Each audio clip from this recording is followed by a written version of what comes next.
정말 믿기지 않는 일이 벌어졌습니다. 제 인생에 이런 날이 올 줄은 단 한 번도 상상해 본 적이 없었습니다. 낮에는 마트에서, 밤에는 청소일로 하루하루를 살아내던 삶이었습니다. 손에 남은 세제 냄새조차도 가난의 상징처럼 느껴지던 나날들. 그런 제 자신을 한국인이라고 불러본 기억조차 없었습니다. 그런데 이제는 이렇게 말하고 싶어졌습니다. 저도 한국인입니다. 잠깐 이 채널의 좋아요 버튼 한 번만 눌러주시면 영상 제작에 큰 힘이 됩니다. 제 이름은 엘리자베스 킴입니다. 1972년 11월 서울의 한 보육원에서 생후 5개월 된 채로 미국 미네소타주의 백인 부부에게 입양되었습니다. 그날 이후 제 한국 이름은 기록 속에만 남았고 제 삶 속에서는 흔적조차도 사라졌습니다.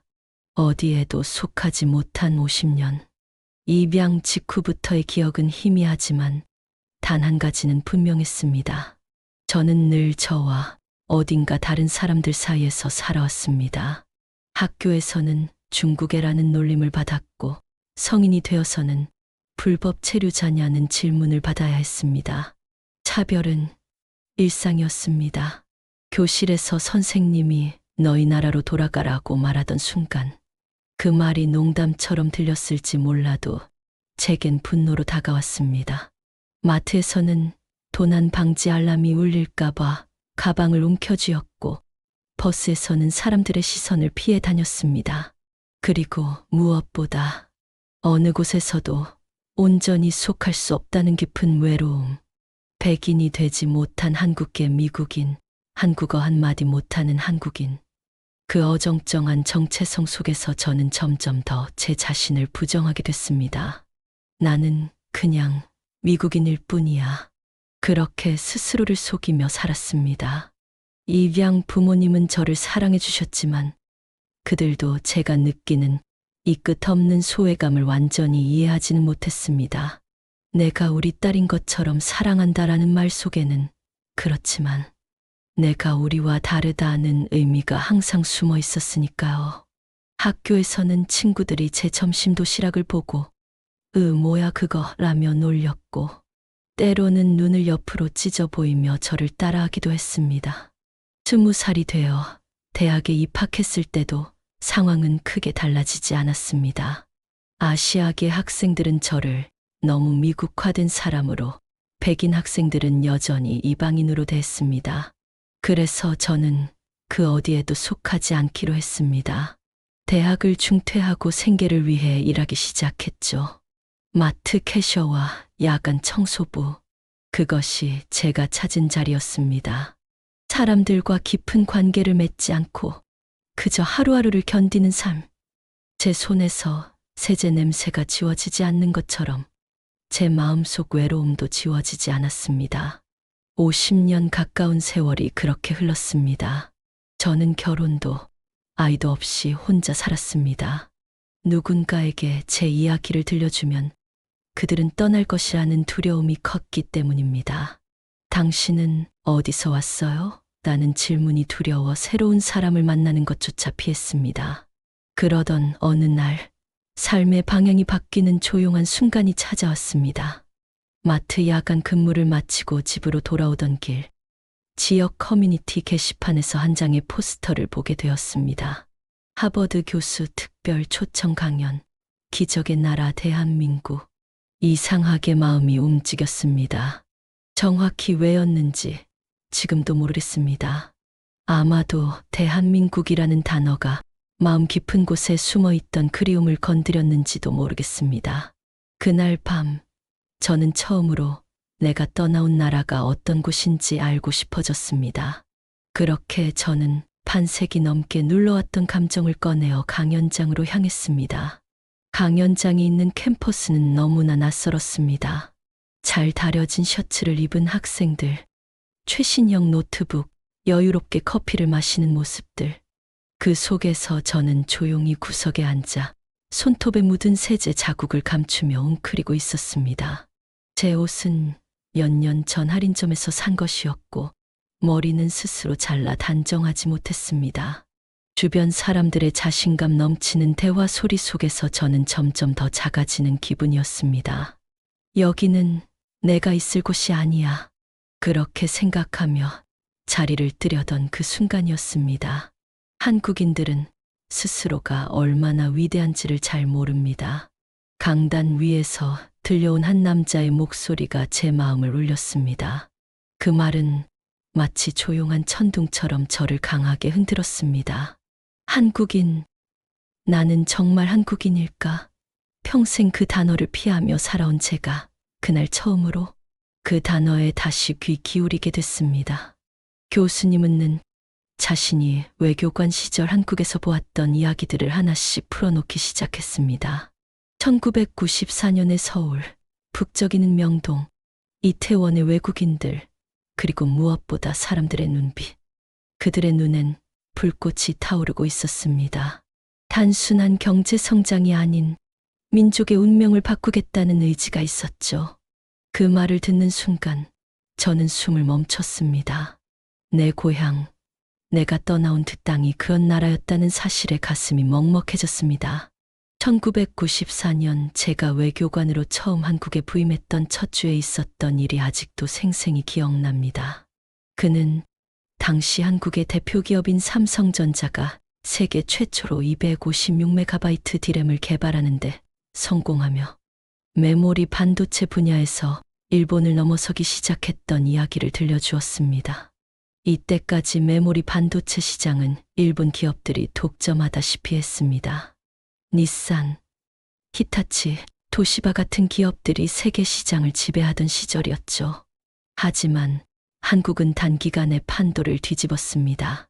1994년 삼성전자의 DRAM 시장 점유율은 무려 28.1%, 일본의 24.6%를 앞지르며 세계 1위를 차지했다고 합니다. 이는 단순히 기술력만으로 이루어진 성과가 아니었습니다. 한국은 당시 일본과 달리 빠른 결단력과 대담한 투자를 강점으로 삼고 있었습니다. 일본 기업들이 장기적이고 안정적인 경영 방식을 고수하며 신중히 움직일 때 한국 기업들은 전 세계 시장을 선점하기 위해 대규모 투자를 감행하며 도전적이고 공격적인 자세를 보였다고 합니다. 특히 한국 정부와 기업 간의 협력이 중요한 역할을 했습니다. 한국 정부는 1980년대부터 반도체 산업을 국가 차원의 전략 산업으로 지정하고 집중적으로 지원해 왔습니다. 1986년 정부는 반도체 기술 개발 지원을 위해 반도체 산업 발전 5개년 계획을 세웠고, 그 결과 1994년에는 세계적인 반도체 강국으로 올라설 기반을 마련하게 된 것이죠. 당시 삼성전자의 창업주였던 이병철 회장은 반도체는 우리의 운명을 바꿀 열쇠다라는 말을 남겼는데 1994년 그 말은 현실이 되어가고 있었습니다. 자동차 산업에서도 비슷한 변화가 일어나고 있었습니다. 1994년 현대자동차는 엑셀과 엘란트라를 앞세워 미국 시장에서 무려 100만 대 이상의 누적 판매 기록을 세우며 큰 주목을 받았습니다. 특히 현대자동차는 당시 일본 자동차 기업들보다 가격 경쟁력이 뛰어났고 품질 또한 빠르게 개선되고 있었습니다. 1990년대 초반만 해도 한국 자동차 하면 품질에 대한 의구심이 많았다고 합니다. 하지만 현대자동차와 기아자동차는 1994년을 전후로 품질을 대폭 개선하기 위한 공격적인 투자를 시작했습니다. 현대차는 당시 10년 10만 마일 보증 제도를 내세우며 품질에 대한 신뢰를 쌓았고, 이는 미국 소비자들에게 깊은 인상을 남겼습니다. 1994년 현대자동차의 미국 시장 점유율은 1.4%에 불과했지만 그것은 새로운 시작이었습니다. 이때부터 한국 자동차는 일본 기업들에게 도전장을 던졌습니다. 일본 기업들이 효율성과 안정성으로 이미 자리 잡은 시장에서 한국 자동차는 가성비와 디자인을 무기로 새로운 선택지를 제시하기 시작했습니다. 이 전략은 이후 2000년대의 현대와 기아가 세계 5위 완성차 그룹으로 도약하는 기반이 되었습니다. 1994년 당시 한국은 일본과의 격차를 빠르게 좁히고 있었습니다. 일본은 이미 세계적인 경제 대국이었고 자본력에서 한국보다 훨씬 앞서 있었습니다. 하지만 한국은 일본과 달랐습니다. 일본이 전통적이고 안정적인 경영 방식을 고수하는 동안 한국은 보다 과감한 결단력과 빠른 실행력을 무기로 삼았습니다. 또한 당시 한국 국민들은 기업들과 함께 하나로 움직였습니다. 반도체와 자동차 산업의 도약은 단지 몇몇 대기업의 노력만으로 이루어진 것이 아니었습니다. 한국의 중소기업들은 대기업의 부품 공급망에서 중요한 역할을 맡으며 함께 성장했고, 정부와 기업, 국민이 모두 힘을 합쳐 한국 산업의 세계화라는 하나의 목표를 향해 나아갔습니다. 교수님은 자신이 1994년에 만났던 중소기업이 1999년에는 세계 시장 점유율 24.4%를 달성했던 것처럼 1990년대 후반에 한국은 단지 도전자가 아니라 각 산업에서 새로운 강자로 자리 잡아가고 있었다고 말했습니다. 특히 반도체와 자동차 산업은 일본의 독주를 막고 한국이 세계 경제의 중심에 자리 잡는 데 결정적인 기여를 했습니다. 한국은 이미 1994년 당시부터 일본을 추월할 준비를 하고 있었고, 그것은 단지 꿈이 아니라 현실로 다가오고 있었습니다. 저는 그때의 경험을 바탕으로 이렇게 말하고 싶습니다. 한국의 다음 목표가 무엇이든 그들은 반드시 그것을 이룰 것입니다. 왜냐하면 제가 1994년에 보았던 한국은 단지 자신감 넘치는 나라가 아니었습니다. 그것은 세계를 향해 나아가며 불가능을 가능으로 바꿀 준비를 마친 나라였습니다. 교수님은 당시 분위기가 미국에서는 상상도 할 수 없는 것이었다고 말했습니다. 직원들은 밤 11시까지 남아 일하고 주말에도 회사에 나와 연구 개발에 매진했다고 합니다. 처음에는 이해할 수 없었지만 점차 그들의 헌신이 단순한 의무감이 아닌 무언가를 이루고자 하는 강렬한 열망에서 비롯됐다는 걸 깨달았어요. 그는 한 달쯤 지났을 때 어느 날 저녁 퇴근길에 우연히 들른 포장마차에서 50대 아저씨와 나눈 대화가 아직도 가슴에 남아있다고 했습니다. 우리가 지금은 가난하지만 10년 안에 일본 따라잡을 겁니다. 우리는 할 수 있다는 걸 압니다. 당시엔 술에 취한 허망한 이야기라고 생각했지만 그분의 눈빛만큼은 진심이었다는 게 느껴졌다고 합니다. 지금 돌이켜보면 그때 제가 목격한 것은 단순한 경제 성장이 아닌 국가의 운명을 바꾸려는 국민들의 집단적 의지였던 것 같습니다. 매일 아침 출근길에 보던 새벽 5시에 일하는 청소 아주머니부터 밤늦게까지 불 밝힌 고시원의 학생들까지 모두가 한국이라는 거대한 프로젝트에 참여하고 있었던 거죠. 그래서 지금도 그는 자신의 하버드 강의실에서 가장 먼저 하는 이야기가 바로 이것이라고 말했습니다. 여러분, 진정한 국가의 힘은 GDP나 군사력이 아닙니다. 그 나라 국민들의 눈빛에 담긴 열정과 의지, 그것이 바로 진정한 국가의 힘이죠. 강연은 계속되었습니다. IMF 외환위기 당시의 이야기, 나라가 무너지기 직전까지 갔던 절박한 순간. 그러나 그 속에서도 국민들은 결혼 반지를 내놓고 소중한 비녀를 기부하고 아이들이 돼지 저금통을 들고 찾아왔다고 했습니다. 당시 텔레비전에서는 노인들이 황금 목걸이를 벗어 나라를 돕겠다며 줄을 서는 모습이 방영되었다고 합니다. 한 할머니는 평생 모은 금비녀를 떨리는 손으로 내놓으며 우리나라가 잘 되어야 내 손주들이 잘 살 수 있지 않겠나라고 말했다고 합니다. 227톤의 금이 모였고 단 3년 만에 외환위기를 극복해냈습니다. 세계은행은 이렇게 말했다고 합니다. 이런 국민이 있는 나라는 절대 망하지 않을 것입니다. 그 순간 제 눈에 눈물이 고였습니다. 내가 몰랐던 나라, 나의 뿌리가 그렇게 위대한 민족이었단 말인가. 교수님은 이어서 2002년 월드컵 이야기로 넘어갔습니다. 수백만 명이 광장을 붉게 물들이고 경기가 끝난 후에도 질서 정연하게 쓰레기를 줍고 귀가하던 장면. 그건 단순한 축구가 아니었습니다. 절망을 딛고 세계를 향해 나아가는 민족의 의식이었습니다. 그날 저는 내 인생의 반 이상을 부정하며 살아왔던 지난 시간이 떠올랐습니다. 저는 시민권을 신청하고도 서류 누락으로 거절당했을 때 아무 감정 없이 한국은 나와 상관없는 나라라고 여겼습니다. 그런데 그 모든 생각이 틀렸다는 걸 그날 강연에서 비로소 깨달았습니다.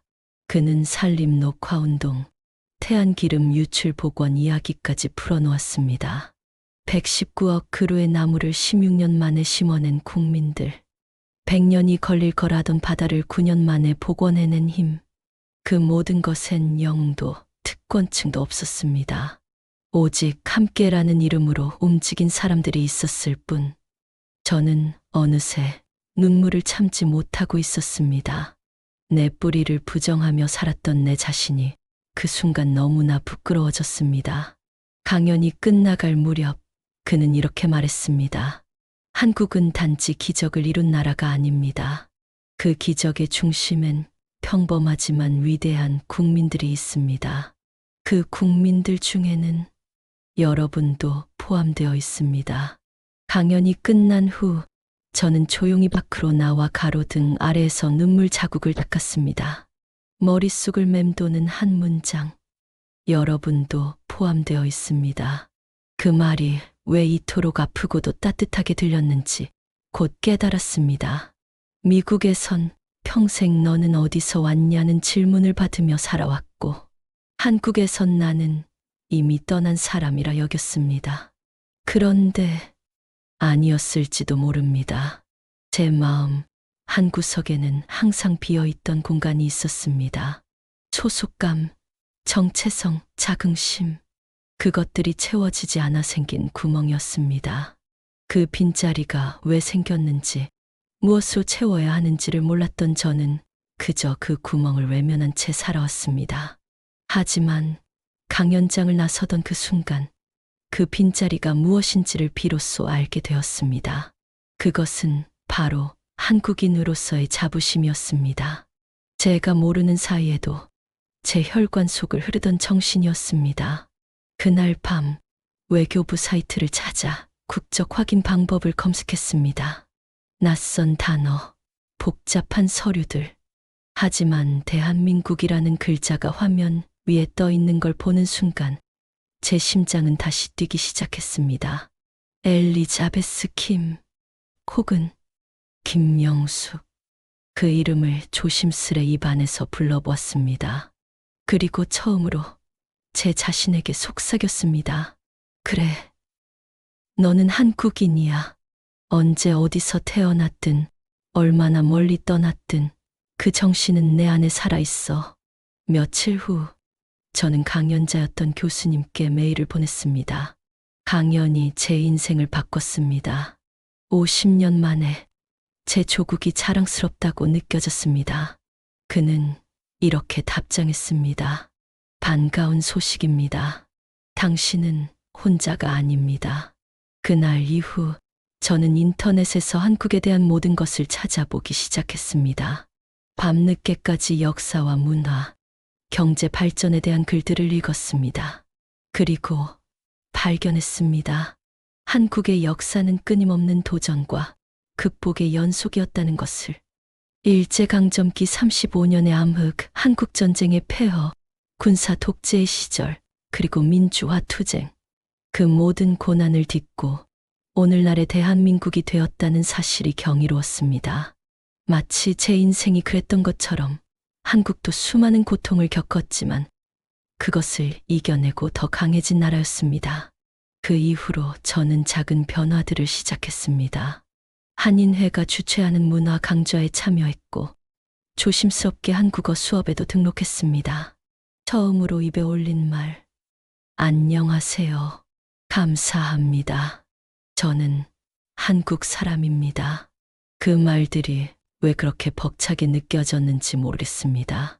단순한 인사말이 아니라 잃어버린 뿌리를 되찾는 첫걸음이었기 때문입니다.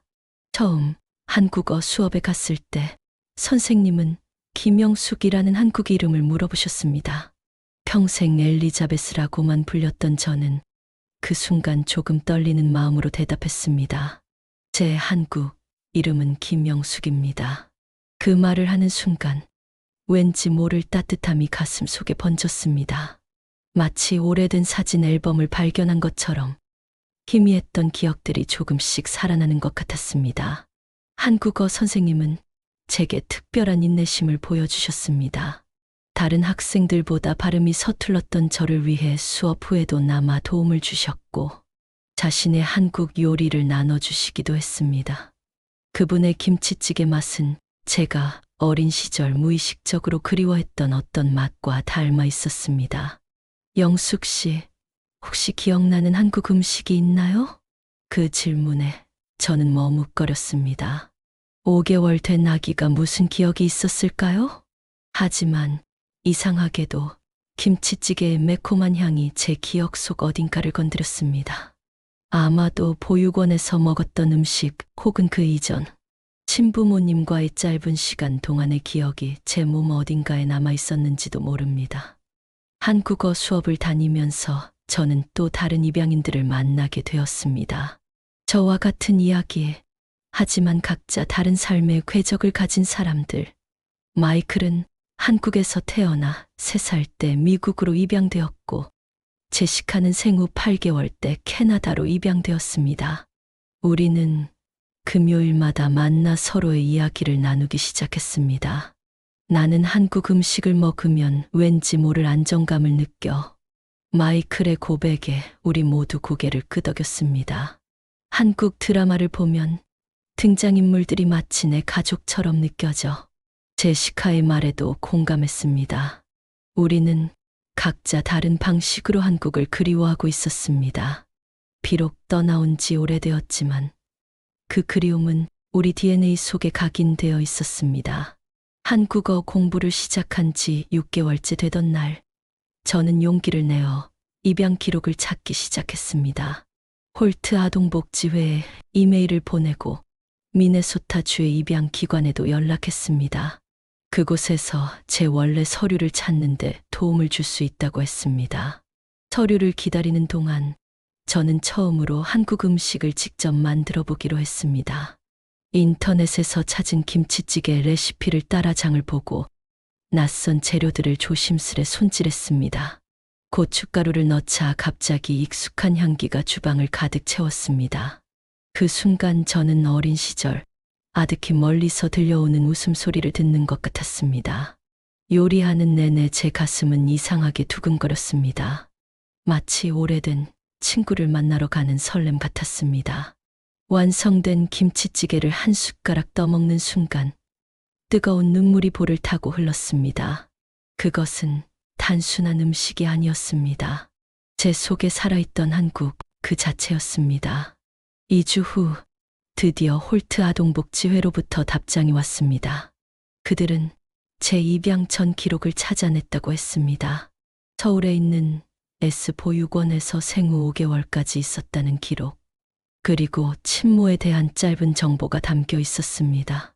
생모 김미자, 당시 19세, 미혼모로서 아이를 키울 수 없는 상황이어서 입양 보냄. 단 한 줄의 정보에 제 과거의 전부가 담겨 있었습니다. 19살의 어린 엄마, 그녀는 어떤 꿈을 가진 소녀였을까요? 어떤 사연으로 저를 품게 되었고, 또 어떤 마음으로 저를 떠나보냈을까요? 그녀의 눈은 어땠을까? 웃음소리는 어땠을까? 끝없는 질문들이 마음속에서 일었습니다. 그날 밤, 저는 처음으로 제 친어머니에게 편지를 썼습니다.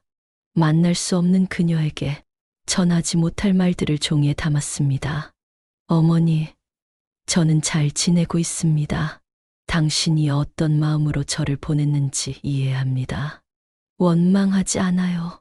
단지 당신도 잘 지내고 계신지 궁금합니다. 편지를 쓰면서 저는 처음으로 제 친어머니를 어머니라고 불렀습니다. 그녀가 어디에 있든 어떤 삶을 살고 있든 그녀는 제 생명의 시작점이었습니다. 그리고 그 연결고리는 50년이라는 세월도 끊지 못했습니다. 한국에 대해 알아갈수록 저는 점점 더 가보고 싶다는 생각이 들었습니다. 그러나 평생 마트 캐셔와 청소부로 살아온 저에게 한국 여행은 감히 꿈꿀 수 없는 사치였습니다. 그래서 저는 작은 저금통을 마련했습니다. 매일 동전들을 모아 한국 여행 기금을 만들기 시작했습니다. 하루는 한인회 모임에서 만난 박 선생님이 제게 물었습니다. 영숙 씨, 혹시 재외동 포재단에서 하는 모국 방문 프로그램을 아세요? 처음 듣는 말이었습니다. 알고 보니 한국 정부에서 해외 입양인들을 위해 모국 방문 프로그램을 운영하고 있다고 했습니다. 교통비와 숙박비 일부를 지원해준다는 사실에 가슴이 뛰었습니다. 바로 그날 저는 신청서를 작성했습니다. 한국어 선생님의 도움을 받아 한글로 된 부분을 채우고 제 입양 이야기를 담은 짧은 에세이도 썼습니다. 50년 만에 찾아가는 내 고향, 그곳에서 잃어버린 나를 찾고 싶습니다. 3개월 후 기적 같은 소식이 왔습니다. 제가 프로그램에 선정되었다는 이메일이었습니다. 그날 밤 저는 너무 기뻐 잠을 이룰 수 없었습니다. 창밖을 바라보며 생각했습니다. 이제 곧 당신을 만나러 갑니다. 한국. 출발 전날 저는 꿈을 꿨습니다. 낯선 여자가 제게 다가와 손을 잡더니 영수가 드디어 왔구나라고 말하는 꿈이었습니다. 그녀의 얼굴은 보이지 않았지만 그 목소리는 따뜻했습니다. 혹시 그녀가 제 친어머니였을까요? 아니면 제가 그리워하던 한국의 모습이었을까요? 2025년 봄, 드디어 저는 인천공항에 발을 디뎠습니다. 50년 만에 돌아온 고국, 그곳은 제가 알던 한국이 아니었습니다. 현대적인 공항, 반짝이는 도시의 모습, 활기찬 젊은이들. 하지만 저는 왠지 모르게 이 모든 것이 친숙하게 느껴졌습니다. 프로그램의 일환으로 저는 서울의 S보육원을 방문했습니다.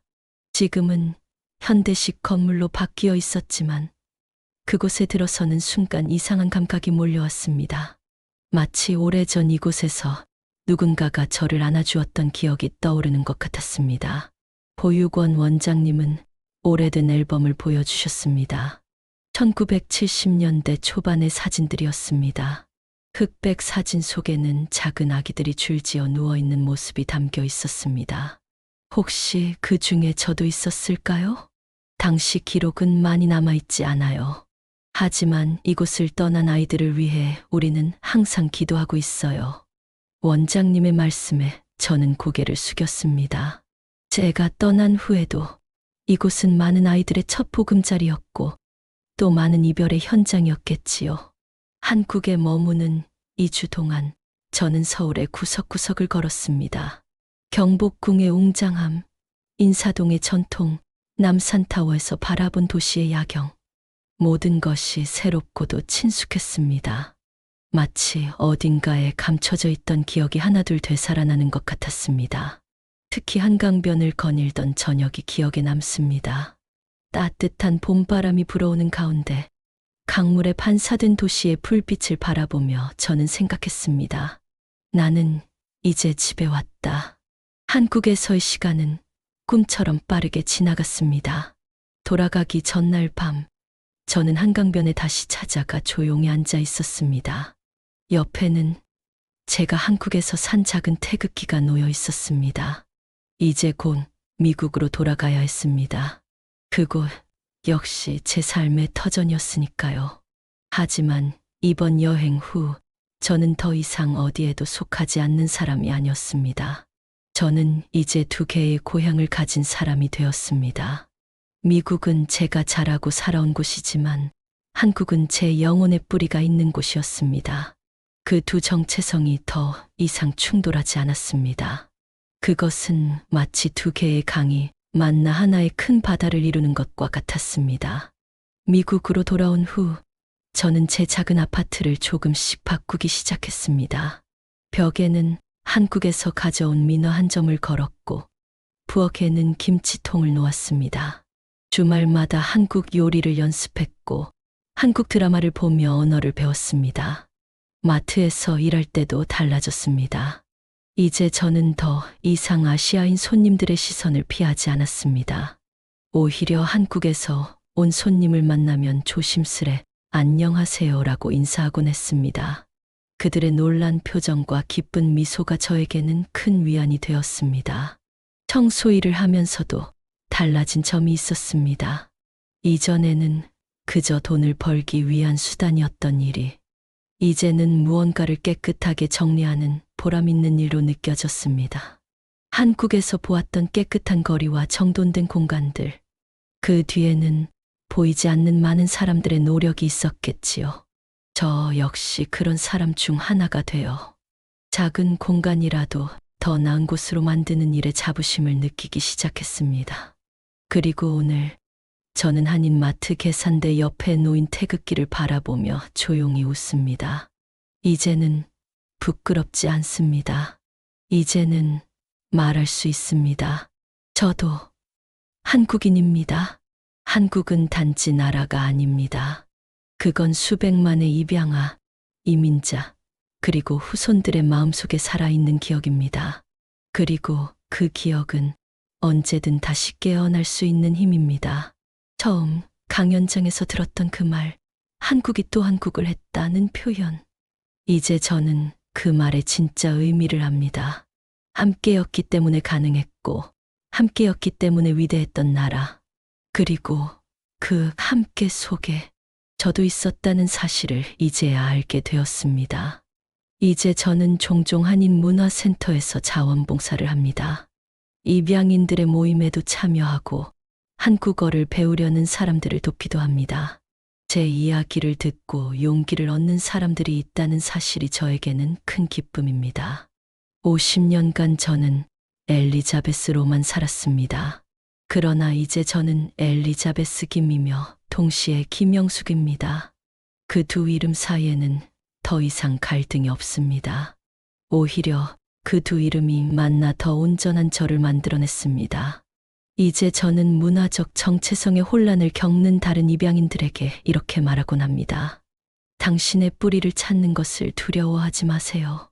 그것은 현재의 당신을 부정하는 것이 아니라 더 온전한 당신을 찾아가는 여정입니다. 내년에 저는 다시 한국을 방문할 계획입니다. 이번에는 혼자가 아니라 저와 같은 이야기를 가진 입양인 친구들과 함께입니다. 우리는 서로의 손을 잡고 우리의 뿌리를 함께 느끼고 싶습니다. 언젠가는 제 친어머니를 찾을 수 있을까요? 그것은 알 수 없습니다. 하지만 그것이 더 이상 제 삶의 전부가 아님을 압니다. 제 인생에서 잃어버린 것들을 찾는 것도 중요하지만 이미 가진 것들에 감사하는 법도 배웠으니까요. 이 이야기가 어딘가에서 같은 외로움을 안고 살아가는 누군가에게 닿기를 바랍니다. 그리고 그들도 조용히 이렇게 말할 수 있기를. 저는 김영숙입니다. 오늘 이야기는 어떠셨나요? 마음에 드셨다면 좋아요 버튼 한 번만 눌러주세요. 단 1초면 되지만 그 한 번의 클릭이 더 좋은 콘텐츠를 만드는 데 큰 힘이 됩니다. 긴 영상 끝까지 시청해 주셔서 감사합니다. 오늘도 행복한 하루 보내세요.